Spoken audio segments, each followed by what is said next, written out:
master, because by him, by Naaman, the Lord had given victory to Syria. So we know it was not an evil spirit that attended Naaman as he strategized, and he was a great army general, one that could strategize in planning and in executing battles against other nations around. And it says here, he was a mighty man of valor. He was not afraid. I can imagine when they went after bin Laden, that you could imagine that a great army general like Naaman could have planned that strategy. That was how great this man was. People feared him because he was a great army general, right? But the Bible, be careful when you start to get in some accolades up front. And then it's going to be joined by a conjunction. And that conjunction word is but. He was all of this, a great army general, honorable in the eyes of his master, God giving him victory to Syria. He was also a mighty man of valor, but he was a leper.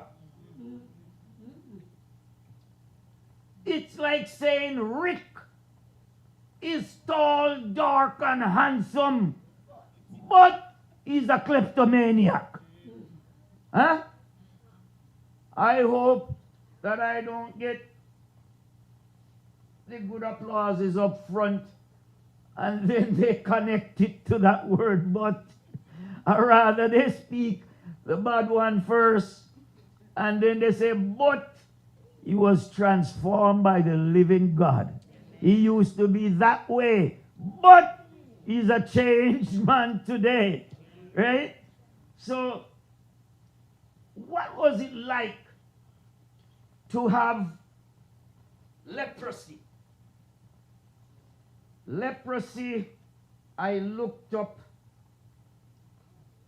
earlier, and it says that the affected parts of the body, if it's left untreated, it was seen as the dreaded disease.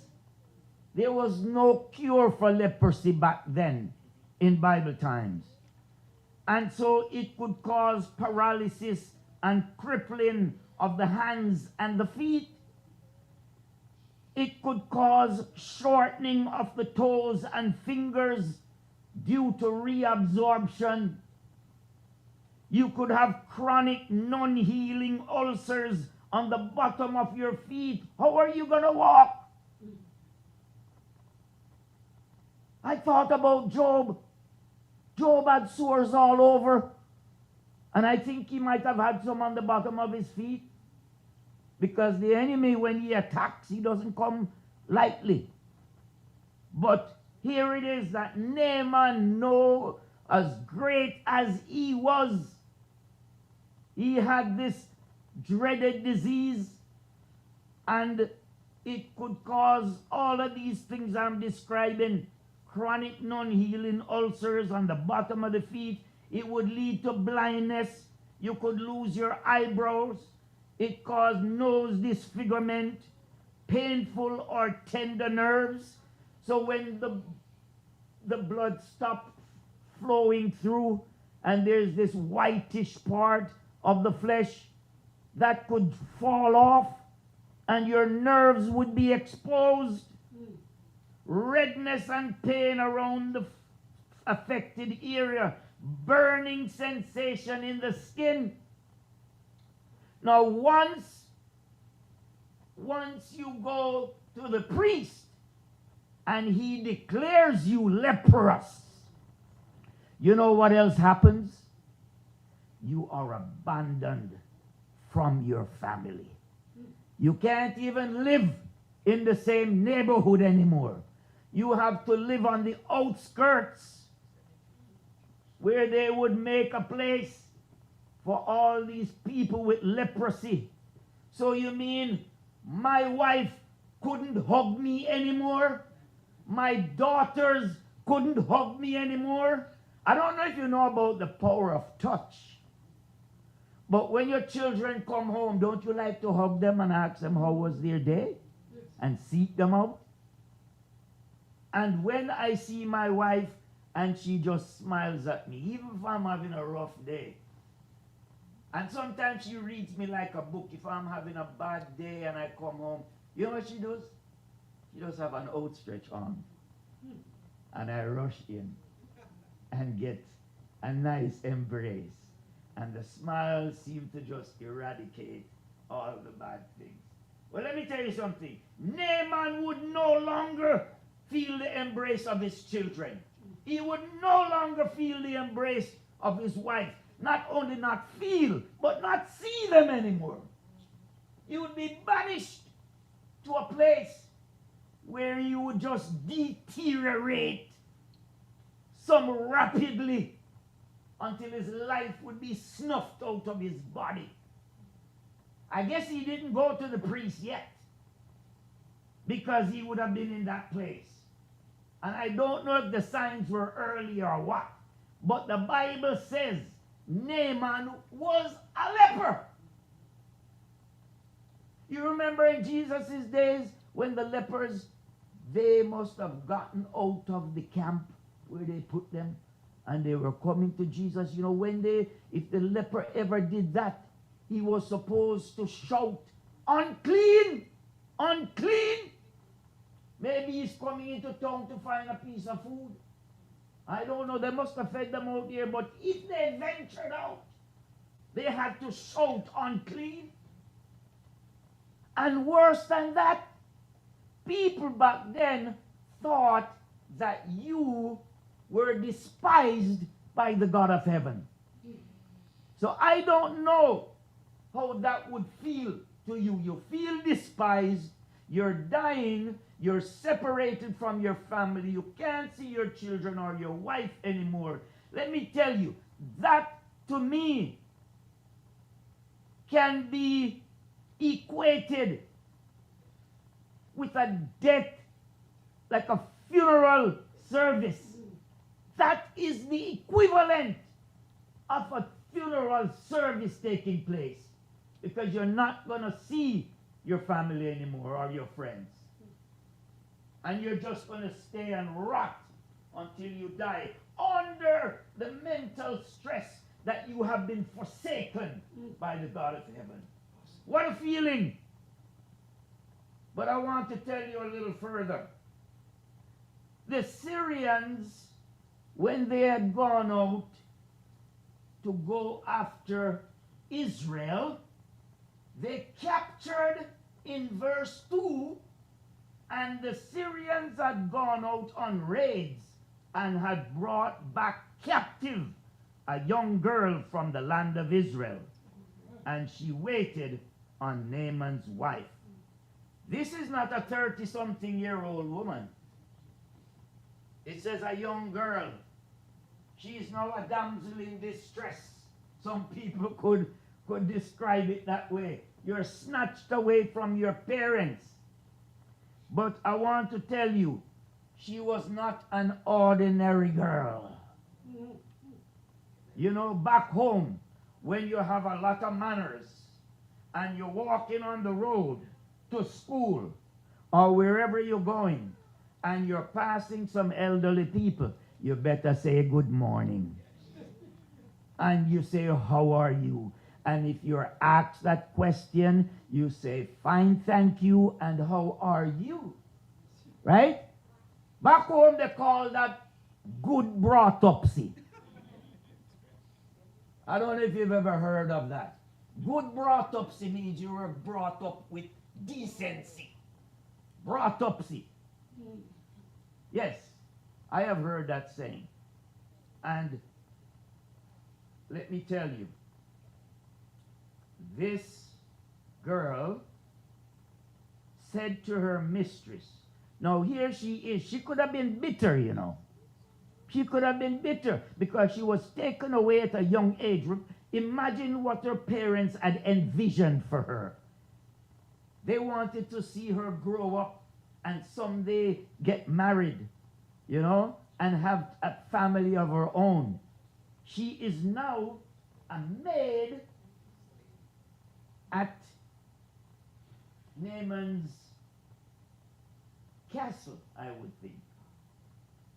And it says, then she said to her mistress, she's understanding everything that is going on.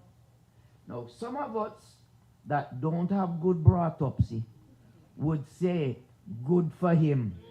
You capture me and treating me like such and such. Good thing that leprosy attack your husband. But she didn't do that, did she? What happened? She went to the mistress, she went to Sister Naaman, and she said, if only my master, Naaman, if only he were with the prophet who is in Samaria or Israel, he would heal him of his leprosy. So this girl is speaking from experience. She knows about Elisha. She knows that he had performed some great miracles. People were healed. The dead were raised. Elisha was the prophet in Israel. And no doubt, messages spread fast. We know bad message spread fast, but good messages spread too. And so she must have heard that this prophet is an amazing man of God. And she's saying, you know, if Naaman only knew. I know in the back of my mind this man is a heathen and he's serving false God. But the God that I know of, he's able to forgive and look past your circumstances. He's a God of 1,000 chances. Some people say he's a God of second chances. Huh?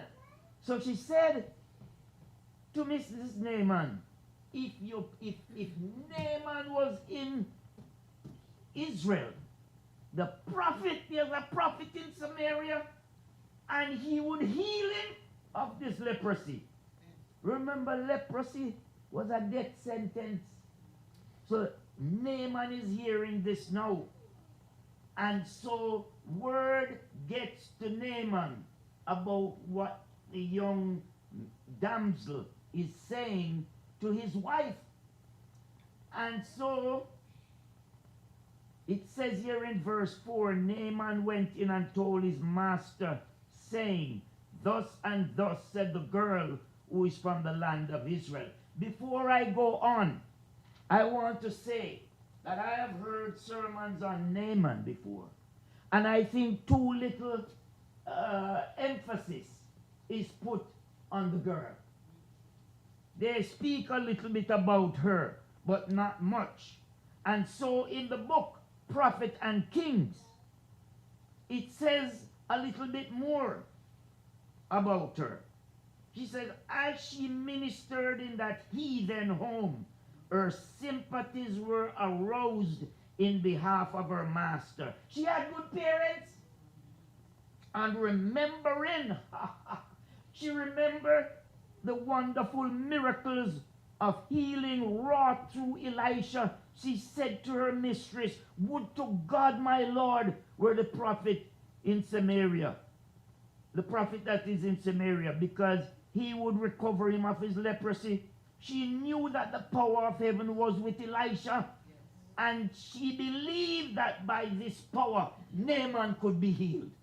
It goes on further. The conduct of the captive maid, the way that she bore herself in that heathen home, is a strong witness to the power of early home training. God forgive most of us this morning who are parents, because some of us have not, if not all of us, have not led the way we should lead our families and our children. If we want to be honest, let's just be honest this morning.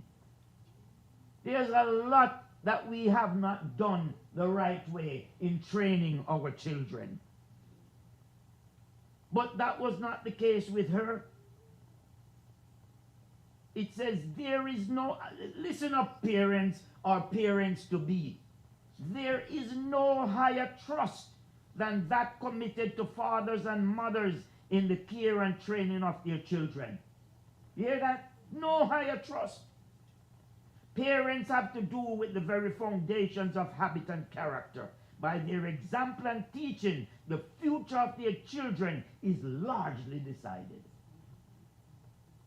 My brothers started drinking because my father took them out and they were out on the road traveling with him. And when he stopped to have lunch, he bought them a beer because they were over 18.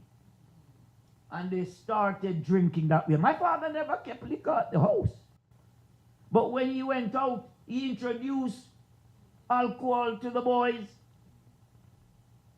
And so, sometimes you set off a course that you're down in a downward spiral. Not everybody can drink one beer and stop. And when you introduce it, it can lead to other things. So there's no higher trust. Happy are the parents whose lives are a true reflection of the divine, so that the promises and commands of God awaken in the child gratitude and reverence. Good brought up, see? The parents whose tenderness and justice and long-suffering interpret to the child the love and justice and long-suffering of God, and who by teaching the child to love and trust and obey them are teaching him to love and trust and obey his Father in heaven. Parents who impart to the child such a gift have endowed him or her with a treasure more precious than the wealth of all ages. A treasure as enduring as eternity. Are you listening to me this morning? We know not in what line our children may be called to serve. They may spend their lives within the circle of the home. They may engage in life's common vocations, or go as teachers of the gospel to heathen lands. But all are alike called to be missionaries for God, ministers of mercy to the world. They are to obtain an education that will help them to stand by the side of Christ in unselfish service.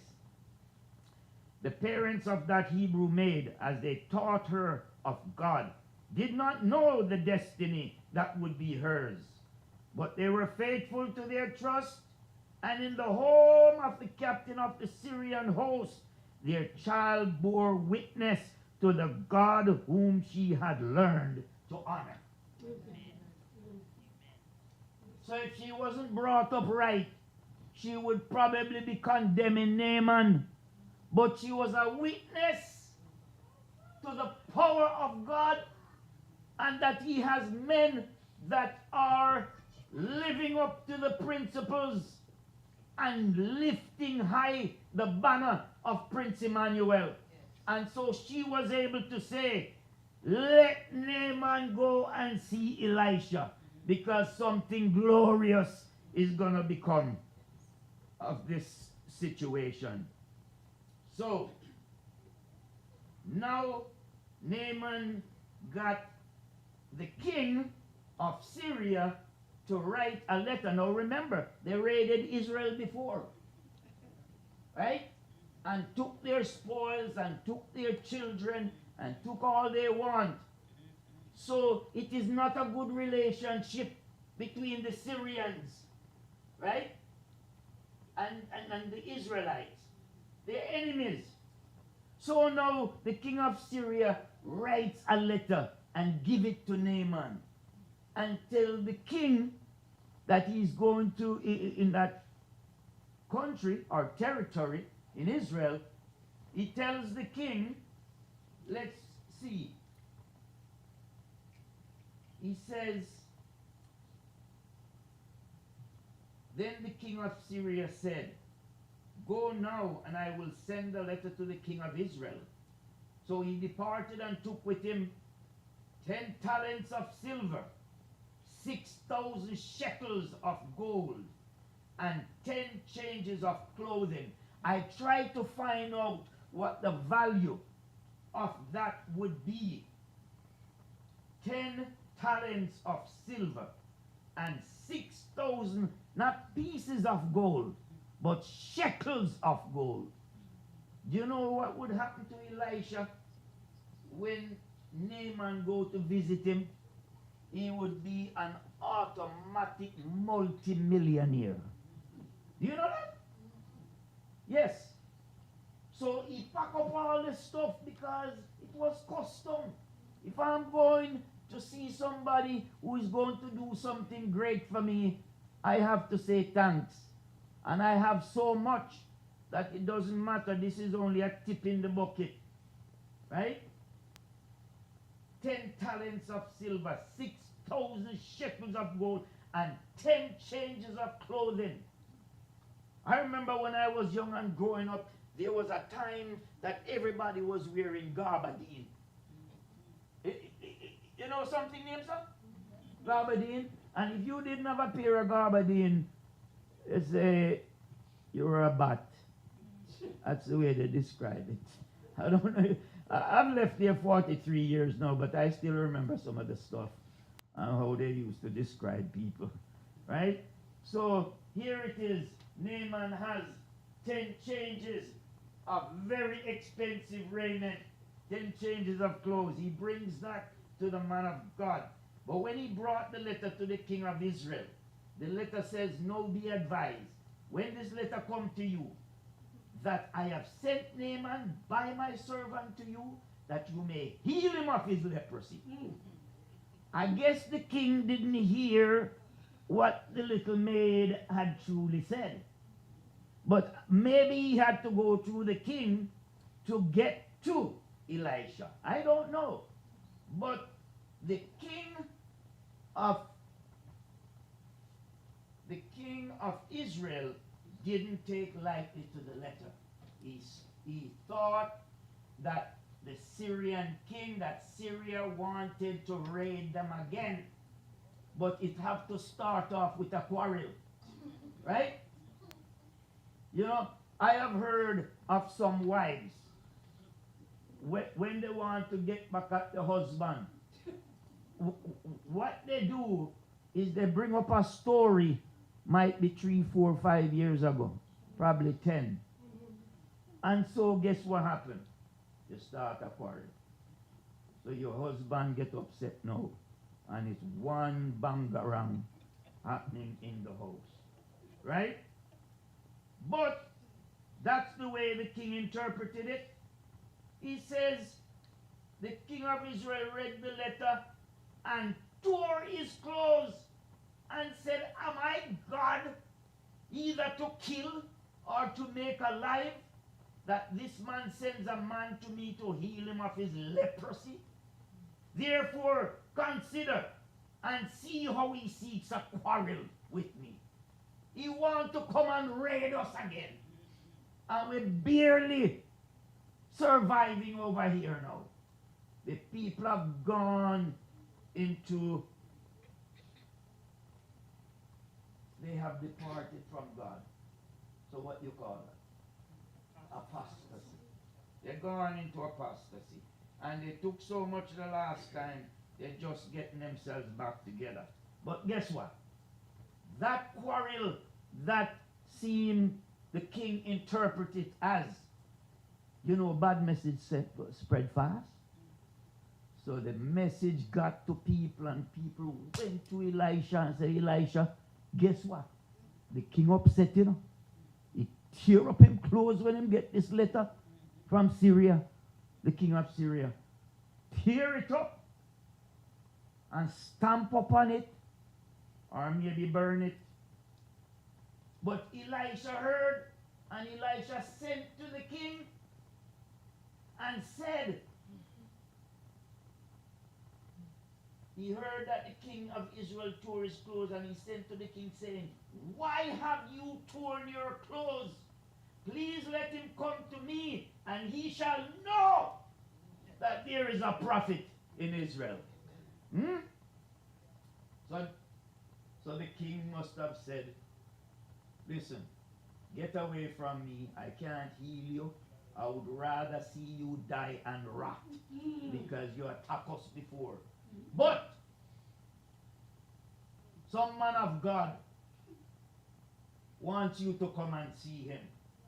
He says, then Naaman went with his horses and chariot, and he stood at the door of Elisha's house. So he's expecting the man of God now to come out.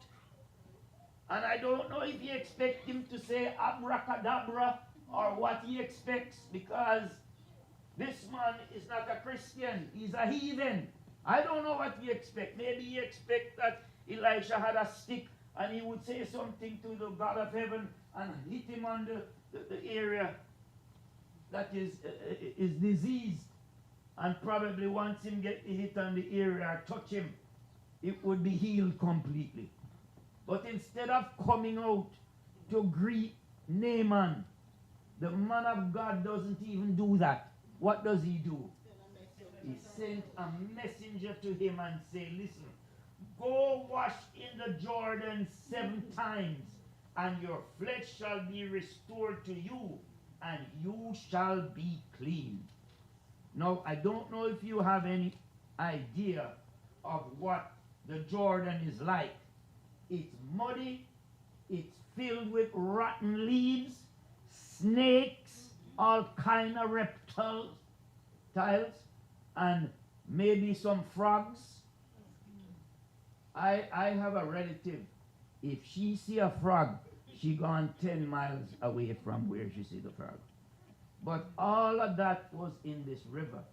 And so, Naaman became furious and decided to go away. The man is dying of leprosy, but they hurt his ego.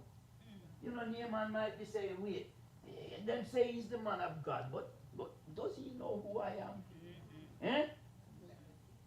The ego so big, bigger than the leprosy. And so he started to pack up and to go back with his gold and silver and decide, well, whatever my future is. One piece of rage. Going back. And the servant said to him, to Naaman, look how easy it is. If the man of God had said, go back and bring me double the gold and triple the silver and 30 changes of clothes and come back, would you do it, Naaman? Naaman said, of course. I could give him all of that. But the servant says, all he said, he didn't ask you for any of that. He said, go wash in the Jordan 7 times and you will be healed. So some sense start to get into Naaman because the ego turned into humbleness now. A little humility. Sometimes we need to be brought down off of our high horse. Because all our righteousness is like filthy rags. But you talk to some people high up, they're billionaires. You can't even get to see them, much less to get an appointment. Right? But Naaman thinks that he's so high and mighty, but the man of God is breaking down some prejudice and breaking down his ego. So he must have looked at what the servant said and said, you know something, you're right, you know. But let me find out a little bit more. What about Abana and Pharpar? They're rivers in Damascus, and they're clear as crystal. So could I not wash in them and be clean? So he turned and went away in a rage. And his servants came near and spoke to him and said, my father, if the prophet had told you to do something great, would you not have done it? How much more then when he says to you, wash 7 times and be clean? Right?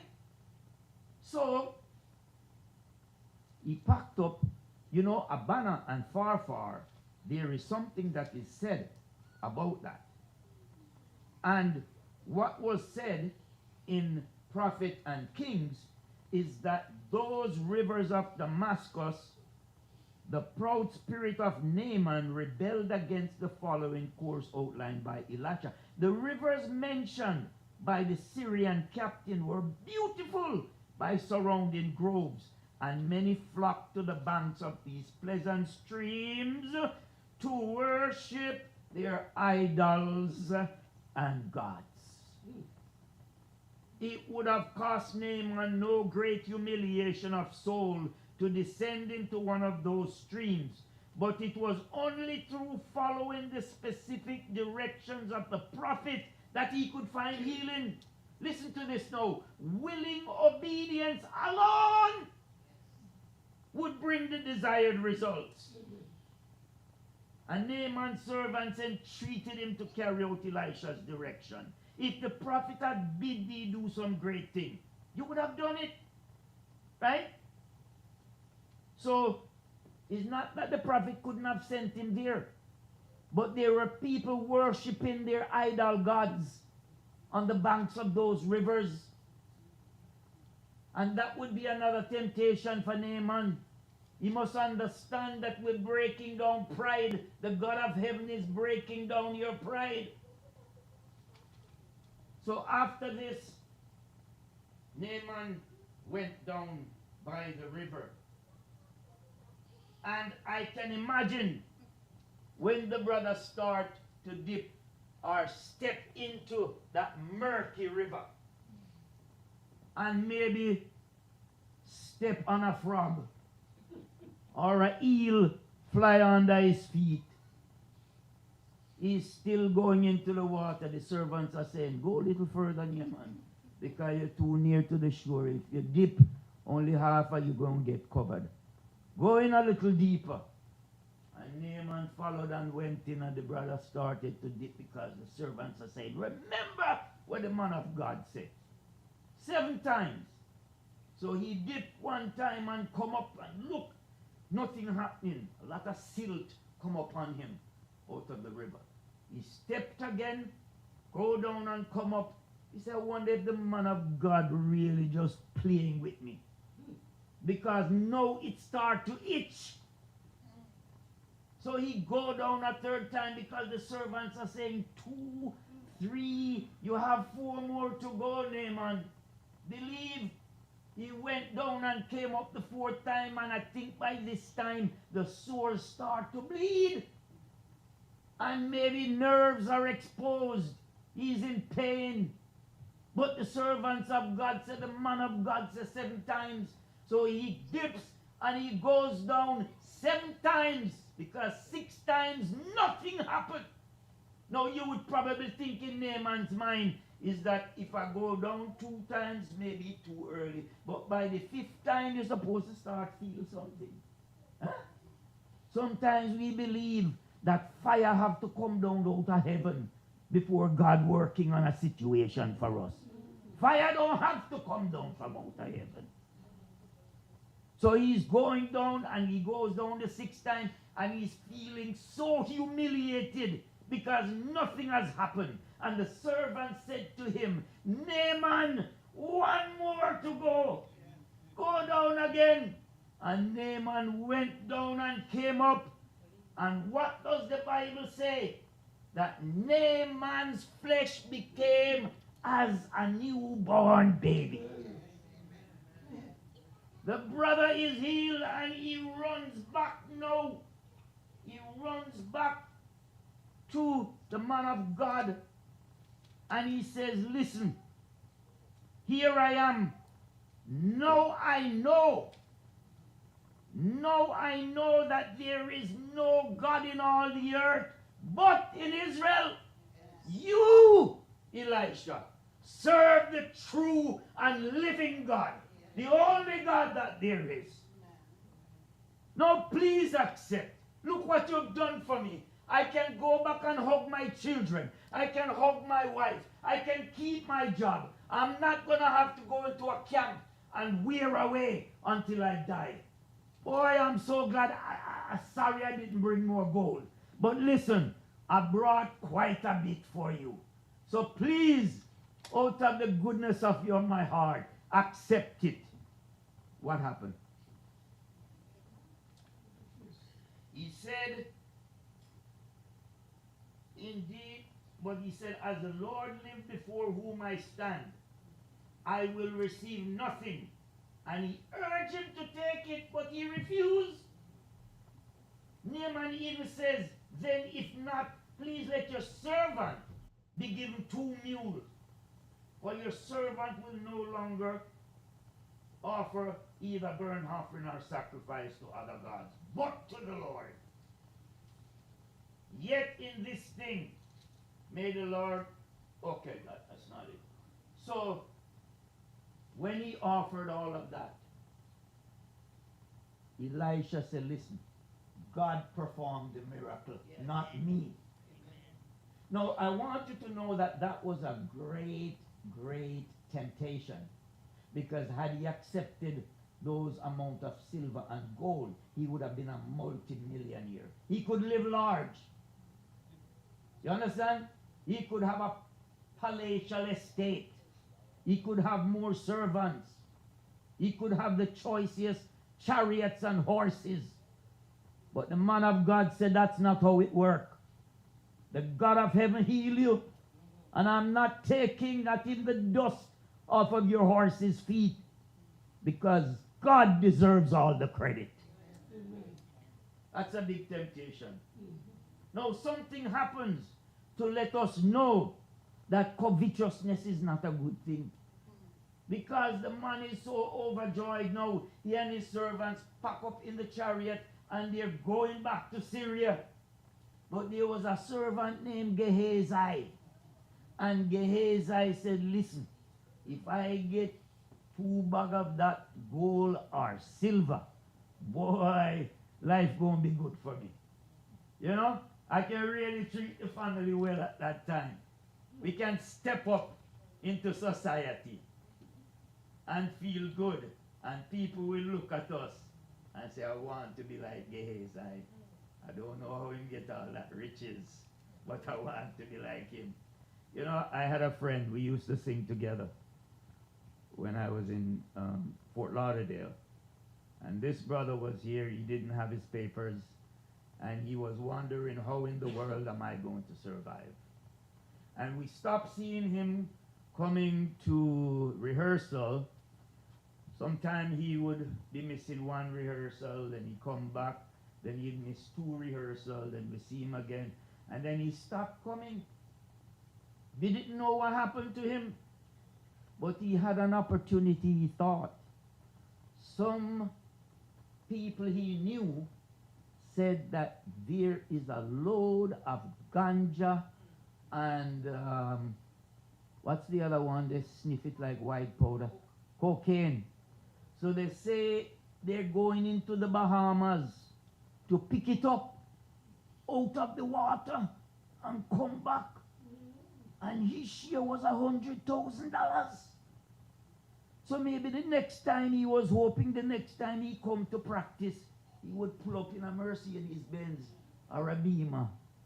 But we never saw him until my mother, our house phone rang because we had sheltered him for a little while.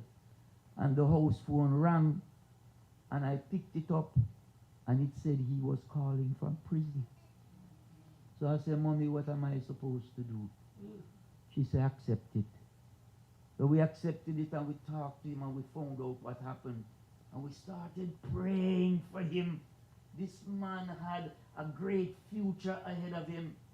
But what happened? They caught him.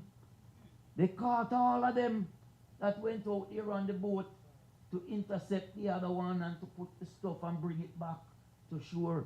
They caught him. And I think he spent 10 years in prison. And there was one time that they brought him down by the Everglades. And the amount of venomous snake that he saw, they told him to clean up some sections down there. And he said, later when he came out of prison, he said to my mother, he said, I thought that was going to be my last day. Some of those snakes can swallow you the way they are. And he said, something just told me, somebody praying for me. Because the snakes kept running away from him, not running towards him. My mother used to pray for him. The amount of calls that we accept from prison, because I don't know who else was accepting calls from him. So Gehazi decided that what I'm going to do is sneak out of the house of Elisha and run after the chariot. And what I'm going to do is make up a story. I'm going to tell them that Elisha says after you left, some folks came in. So it says, let me see if I can find it. Huh? Anyway, he stopped Naaman and told Naaman that some students of the prophets had come to the house, the Naaman house, and they don't have anything. So if you could give them 2 change of raiment, 2 suit of clothes, and maybe a bag of the silver, if you could. So Naaman was so happy. Naaman didn't give them 1 bag of silver. Naaman heard that it was 2 of them. So he gave 2 bags of silver and 2 change of clothes. And they were bringing it back with him. I don't know if the bags were too heavy for him to carry. So they put it back on the chariot. And they're coming back towards the man of God's house. And Gehazi said, hold on a minute. No come too close to the house. Drop it off right there, sir. Right there, so good. We still a good distance from the house. It's all right. We can walk. We need to build up. We need to tone up the muscle. Them. You drop me off right there, sir. So they drop him off. But you see what Gehazi went and said to Naaman? Pardon me for getting into the Jamaican vernacular, but nothing no go so. Nothing never go so. You understand me? Nothing went like that.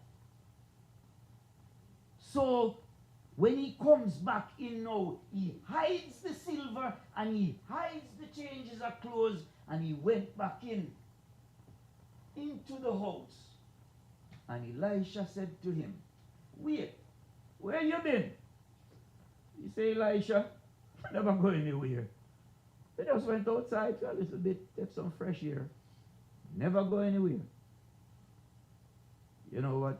You know what the man of God, how God was communicating with him? Elisha was able to tell him, Elisha in the house. And Elisha was able to tell him, say, listen man, the Holy Spirit revealed it to me that you ran after Naaman and you ask him stuff that put a lie on me. Tell him that I asked you to go and help out the students from the school of the prophet. And you come back, you lie about that to Naaman, and you come back and I ask you where you went, and you lie to me again. You're lying to the Holy Spirit too. So you know what happened? Because you're so greedy, the disease, the leprosy that was on Naaman, you're going to get that leprosy. We can learn a lesson from that, you know. Because sometimes you have people that come to this country and their mind is set on one thing. They leave Jamaica or the islands and they hear that money grow on tree. That it's easy to make money in the U.S. They never know, say you can make money, but it go back into expenses and taxes. So they come here and they work 2-3 jobs because of greed. They want to become a millionaire. And what happens to them eventually? Sometimes they sell the soul to Satan. They burn out and they get sick and they have to give back most of the money they earn to the medical field. We must learn that in this walk of life, it's a life that is a pathway of self-denial. It's a pathway of sacrifice. Jesus came to this earth. You think he could have lived in a big mansion if he wanted to? He's God of the earth, God of the universe. When he fed the people with so much fish and bread and everything, they wanted to follow him. But he turned to them one time and said, foxes have holes and birds have nests. But tonight the Son of Man don't know where he's going to lay his head. You understand? It was a life of self-sacrifice that Jesus lived for us. And if we're planning on making this earth as it is now, our forever home, not the one that's going to be rebuilt by God. If we think we need the mansion now and the big savings account and the easy retirement and we're working and breaking our back, this earth is not our home. We're here to build a character for heaven. And we need to get our priorities straight. We need to get our priorities straight. We are building a character for Jesus, for heaven, so that we can enjoy all the riches. I have not seen, here have not heard, neither have it entered into the heart of man, the things that God has prepared for them. And let me tell you something. After looking at the ex-president palatial estate, I can think of some nice places on earth. And I can think, oh, the landscape looks so beautiful. They have like 20 landscapers just taking care of the grounds. The grounds alone is $250,000 a year. You understand? But no matter how you see it, it cannot begin to compare with what God has in store for you. Because at most you might live to be 110. And then you die. And if you die without Jesus, everything is a loss. But if you die having the Master and trusting with him and devoting your life to him, then life eternal is yours. The tree of life, when you eat from that, it just pulsating with energy through your body, that you'll run and never be weary, you'll walk and never faint. You'll have the relationship and the companionship of angels. And you might just wake up one morning out of your mansion that Jesus has prepared for you, and the hand that greets you is the hand of the Savior who died for you, the one who created you. And he will say, today has been set aside for you, just you and me today alone. And I look around and say, but Lord, there's about 1 billion people up here in heaven.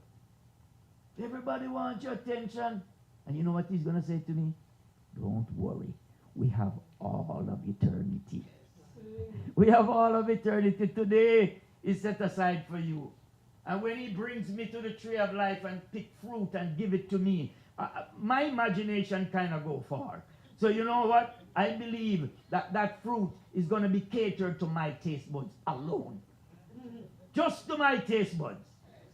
And he go pick some gooseberry, one of my favorite fruit. And he's gonna get me some of that Chinese delicacy, lychee. I don't know if you've ever had lychee fruit, but when it's in season, I buy like all 50 pounds. Yeah, I bring it home, and the girls used to like it. They don't like it anymore, so it's just me and my wife. 50 pounds of lychee. You have to put my fridge fast because it dry up after a while. But I love it so much. I want to eat it for the whole season. Well, God's gonna have a lychee tree for me. You know what I mean? And so, brothers and sisters, I don't know what you're going through in this life, but let me tell you something. If you're for Jesus, Satan is going to see to it that your life is nothing but havoc. You hear what I said to you? Your life gonna be topsy-turvy. People gonna treat you like they don't have any brought-upsy.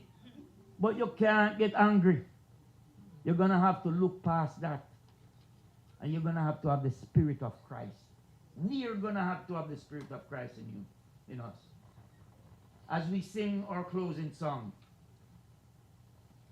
I am impressed to ask that if you have been facing some serious trials, things are not the way that you would expect them to be, and you want to rededicate your life to Jesus this morning, then come up front as we sing, and we will ask Pastor Joe to give us a dedicatory prayer. 279, only trust him. Shall we stand?